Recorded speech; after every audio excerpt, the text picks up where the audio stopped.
ওম শান্তি। Good morning. সবাইকে নমস্কার জানাই। আজ 30শে জানুয়ারি 2026 সাল। আজ রহস্যময় আমাদের ঈশ্বর পরমেশ্বর যোগেশ্বর তিনি আমাদের এক রহস্যের সন্ধান দিচ্ছেন। তিনি বলছেন, যোগ বলের রহস্য তোমরা জানো? যোগ বল শুধু নিজের মধ্যে বৃদ্ধি করা নয়, এই যোগ বলের দ্বারাই সত্যযুগে সন্তান জন্ম হয়। কিভাবে হয় আমরা সবাই জানি। সন্তান জন্ম বা মৃত্যু সবই রহস্যময়। জন্ম মৃত্যুর এই যে চক্র, এটা আমাদের সবারই অজানা। সেরকম একটি সত্যের উদ্ঘাটন আমাদের স্বয়ং ঈশ্বর এসে করাচ্ছেন। বলছেন যে এই মাতৃত্ব লাভের সময় যে যন্ত্রণা মায়েদের ভোগ করতে হয়, সেই যন্ত্রণার লেশ মাত্র থাকবে না। সত্যযুগে সন্তান জন্ম হবে একমাত্র আনন্দ এবং সুখ শান্তির সাথে। পিতামাতা তার যোগ বলের শক্তির দ্বারা সন্তান লাভ করবে। আজকে এই রহস্য আমরা একটু আলোচনা করব। কিভাবে সন্তান লাভ করবে পিতামাতা সত্যযুগে। প্রধান বিষয়ই হলো পবিত্র হওয়া। কে পবিত্র করে? অর্থাৎ তা কেউ জানেই না। পতিত পাবন বলে ঈশ্বরকে সবাই ডাকে, কিন্তু বলে তোমরা তো পতিত। তবে কিন্তু রেগে যাবে না। নিজেকে বিকারগ্রস্ত কেউই মনে করে না। অর্থাৎ বাবা বলছেন যে এই কলিযুগে তুমি কাউকে পতিত বলো বা বিকারগ্রস্ত বলো, সে কিন্তু রেগে যায়। কিন্তু সত্য তো এটাই যে আমরা সবাই কতটা পতিত হয়ে গেছি। বাবা বলেন গৃহস্থ জীবন লক্ষ্মী নারায়ণ রাধাকৃষ্ণেরও তো ছিল, কিন্তু ওখানে যোগ বলের দ্বারা সন্তান জন্মগ্রহণ করে। এটা তোমরা ভুলে গেছো। তাই তোমরা এখানে বিকারগ্রস্ত হয়ে সন্তানের জন্মদান করো এবং তাতে খুব দুঃখ কষ্ট অনুভব করো। আর সত্য যুগ হলো নির্বিকারী ওয়ার্ল্ড স্বর্গ বলা হয়, আর ওটা হলো শিবালয় অর্থাৎ শান্তিধাম। এটা মুরলিরই কিছু পয়েন্ট এখানে আছে। আমরা জানব যোগ বলের আসল রহস্য কি। যোগ হলো আত্মা পরমাত্মার সাথে মিলন। যোগ বল হলো আত্মা ও পরমাত্মার নিরবিচ্ছিন্ন সংযোগ থেকে জন্ম নেওয়া এক অনন্ত শক্তি, যা সব সময় থাকে। স্মৃতির শক্তি যোগ বল। যখন আত্মা নিজেকে মনে করে আমি শরীর নই, আমি এক চিরন্তন আত্মা, এবং পরমাত্মাকে স্মরণ করে তিনি আমার উৎস, তিনি আমার জন্মদাতা, তিনি আমার শক্তির আধার, এই স্মৃতি থেকেই শক্তি প্রবাহিত হয়। এটা হলো যোগ বলের প্রথম রহস্য। এছাড়া পবিত্রতা শক্তি তো আছে। পবিত্রতা ছাড়া যোগ বল কখনোই স্থায়ী হয় না। যেখানে কাম ক্রোধ লোভ অহংকার থাকে, সেখানে যোগ বল কার্যকরী হয় না, দুর্বল হয়। পবিত্র মন সমান শক্তিশালী যোগ বল। সত্যযুগে যোগ বল সর্বোচ্চ ছিল। কারণ কি? আত্মারা ছিল তখন সম্পূর্ণ পবিত্র, মন ছিল এবং বুদ্ধি ছিল দুটোই স্বচ্ছ। সংকল্প যত শুদ্ধ হবে যোগ বল তত প্রবল হবে। তাহলে যোগ বলের দ্বারা আমরা কি করব? সংকল্প করব।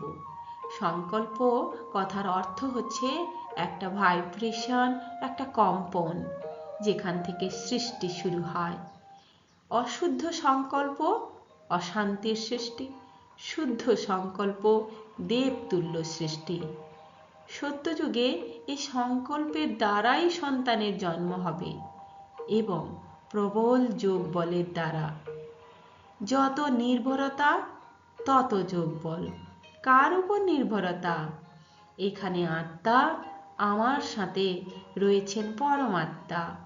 ঈশ্বরের উপর নির্ভরতা, সমর্পণ, যেখানে ভয় শেষ হয়, অস্থিরতা শেষ হয়ে যায় আর স্থায়ীভাবে শক্তি জাগ্রত হয়। তাই সম্পূর্ণ সমর্পণ, সম্পূর্ণ যোগবল। যোগবল নীরব কিন্তু শক্তিশালী, সর্বশক্তিমান। যোগবল চিৎকার করে না, জোর করে কিছু প্রাপ্ত করে না, শুধু শান্ত মনে শরীরকে শক্তিশালী করে, পরিবেশকে পবিত্র করে। তাই নীরবতাই হলো যোগবলের আসল শক্তি। যোগবল হলো আত্মিক স্মৃতি, পবিত্রতা ও শুদ্ধ সংকল্পের সম্মিলিত শক্তি, যা পরমাত্মার সংযোগে অসীম শক্তিতে রূপান্তরিত হয়। তাহলে আমরা একটু একটু করে বুঝতে পারছি যোগবলই হলো প্রধান এবং মেন সূত্র, যার দ্বারা আমরা সংকল্প তৈরি করব। সংকল্পের দ্বারাই আমরা সৃষ্টি অর্থাৎ সংসার রচনা করব। যুগে সন্তান জন্মের পদ্ধতি। এখানে জন্ম কিভাবে হবে? কোনো কামনা বা শারীরিক প্রক্রিয়ার ফলে সন্তান জন্ম গ্রহণ করবে না। শুধুমাত্র যোগবল, পবিত্র সংকল্পের মাধ্যমে সন্তানের জন্ম হবে।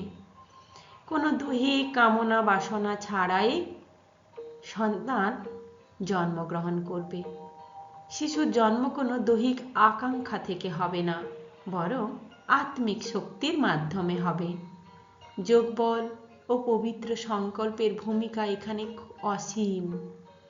পিতামাতা ধ্যানে মগ্ন থেকে একাগ্রতার সাথে সংকল্প শক্তিকে জাগ্রত করবে, আর তার দ্বারাই শুদ্ধ চেতনা, আত্মিক স্থিতি দ্বারাই নতুন সৃষ্টি হবে, অর্থাৎ নতুন জীবন, যাকে আমরা সন্তান বলি।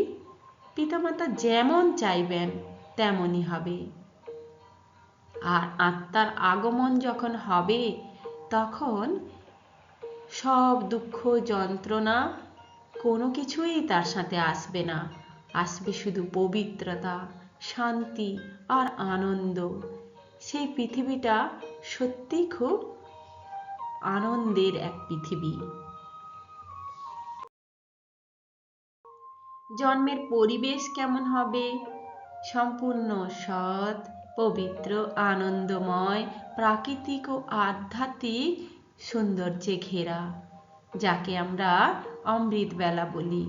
অমৃতবেলার সৌন্দর্য দেখেছেন কখনো আকাশে? খুব সুন্দর। শিশুর উপরে কোনো নেতিবাচক সংস্কার বা কুপ্রভাব পড়ে না। সাধারণত শিশু তার পবিত্র মন এবং অসীম শক্তি নিয়ে তার জন্ম হয়। শিশুর শারীরিক রূপও খুব সুন্দর হয়।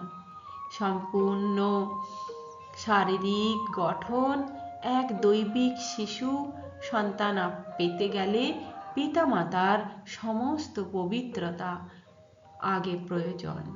তাই সাধারণ রূপে আমরা বলতে পারি যোগবলের শক্তি হচ্ছে প্রধান শক্তি, যার দ্বারা শিশুর রূপ, চরিত্র ও মানসিক গঠন তৈরি হয়। গর্ভধারণ হয় সংকল্প শক্তির মাধ্যমে। সত্যযুগে স্বামী স্ত্রী যখন গভীর যোগাবস্থায় থাকেন, আত্মিক স্তরে উপস্থিত হন আর নিজেকে স্থির করেন, তখন পবিত্র সংকল্প কার্যকরী হয়। আর সেই সংকল্পের দ্বারাই আত্মা আকর্ষিত হয় এবং দৈবিক গুণ সম্পূর্ণ আত্মা সম্পূর্ণ রূপ নিয়ে, সম্পূর্ণ গুণ নিয়ে মাতার গর্ভে প্রবেশ করে, সচেতনভাবে প্রবেশ করে। বর্তমানে দেখুন, কলিযুগে আত্মারা আসে অসচেতনভাবে, তাদের লক্ষ্য নেই, তাদের মন স্থির নেই। হ্যাঁ, আর সত্যযুগে আত্মারা জানে সে কোথায় যাচ্ছে, তার বাবা মাকে, এবং সে কি জন্য আহ্বান করা হয়েছে, সে কি কাজ করতে আসছে। আমরা যদি একটু আমাদের পৌরাণিক ব্যাখ্যায় যাই, যেখানে কুন্তী এবং পাণ্ডুর দুজনেই যেভাবে পঞ্চপাণ্ডবদের আহ্বান করেছিলেন, যে যে দেবতার কাছ থেকে বা যে যে রূপে যত শক্তিতে, ঠিক সেইভাবে ওনারা পেয়েছিলেন। ঠিক একই কথা এখানে বলা হচ্ছে।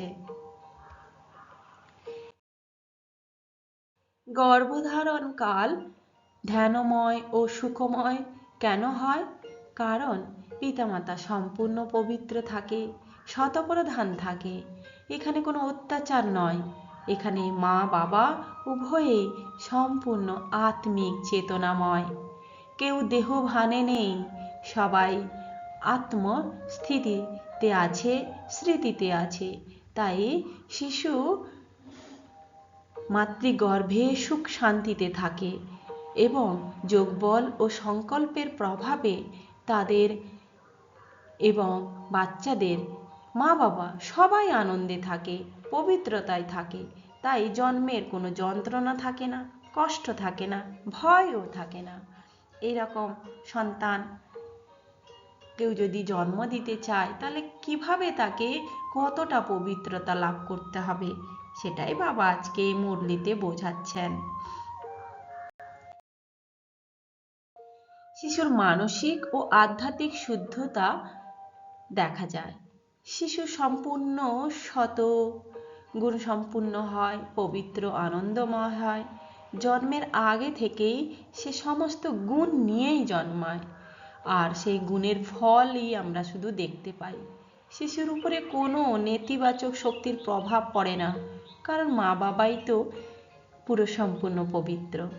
পরিবেশ এবং প্রকৃতিও তখন থাকে সম্পূর্ণ শান্ত, সৌন্দর্যময়। যখন সোনালি আলোর প্রকাশ চারদিকে ছড়িয়ে পড়ে, অর্থাৎ অমৃতবেলা, পাখির সুর, শান্ত নদী, ফুলের প্রকাশ, সুগন্ধময় বাতাস, সব কিছু শিশুর জন্মকে আনন্দিত করে। সত্যযুগে গর্ভকাল হয় ধ্যানময় এবং সুখময়, কারণ শিশু জন্মায় পবিত্র যোগবল ও আত্মার শান্তির পরিবেশে। জন্ম মানে উৎসব, যন্ত্রণা নয়। আজকের জন্ম মানে যন্ত্রণা, ভয়, হাসপাতাল, কত কি। আর সত্যযুগে জন্ম মানে স্বাভাবিকভাবে কোনো ব্যথা নেই, সম্পূর্ণ আনন্দ এবং শান্তির পরিবেশ। ব্যথা যন্ত্রণার কোনো ভাবই এখানে থাকে না। শিশুও কোনো শারীরিক কষ্ট ভোগ করে না, মা বাবাও কোনো কষ্ট ভোগ করে না। সব কিছু এক আনন্দময় হয়। আর প্রকৃতি তখন চারদিকে সন্তানের আগমনে আলোকিত হয়ে ওঠে। পুষ্পের বর্ষণ হয়, সঙ্গীতময় পরিবেশ হয়, আর শিশুর আত্মার জন্ম খুব রোমান্টিক এক মুহূর্তের মধ্যে হতে থাকে। তো বাবা আজকে বলছেন এই জন্ম কাহিনী বা অন্যান্য যে আমি সব কিছু তোমাদেরকে শেখাচ্ছি, বলছি, সত্যযুগের কথা, সঙ্গম যুগের কথা, 84 জন্মের কথা, সব তো তোমরা জানো। তোমরাই হয়েছ পাইলট, আর এই বিশ্ব সংসার হলো একটি সমুদ্র, যেখানে নৌকা রূপে ঘুরে বেড়াচ্ছে অনেক মানুষ, যারা এই মাঝ সমুদ্রে যখনই স্রোত ওঠে, ঢেউ ওঠে, সমস্যা আসে, তারা তখন নৌকা নিয়ে ডুবে পড়ে। আর তোমরা পাইলট হয়ে তাদেরকে পথপ্রদর্শক হও, তাদেরকে পথ দেখাও, তাদেরকে বোঝাও তোমরা এই দুঃখধাম থেকে, এই কলিযুগ থেকে চলো না শান্তিধামে, সুখধামে। তোমরা স্মরণ করো সেই ঈশ্বরকে, তিনি এসেছেন তোমাদেরকে শান্তিধামে নিয়ে যেতে। আমরা সবাই যোগ বলের শক্তির দ্বারা সেই সুখময় দুনিয়ার রচনা করছি, আর আমাদের গাইড করছেন স্বয়ং ঈশ্বর। তাই আজকে আমরা পাইলট, পথপ্রদর্শক এবং লাইট হাউস, সবাইকে লাইট দেখাবো, পথ দেখাবো, দিক দেখাবো। এভাবেই আমরা ঈশ্বরের নির্দেশ পালন করব। ওম শান্তি।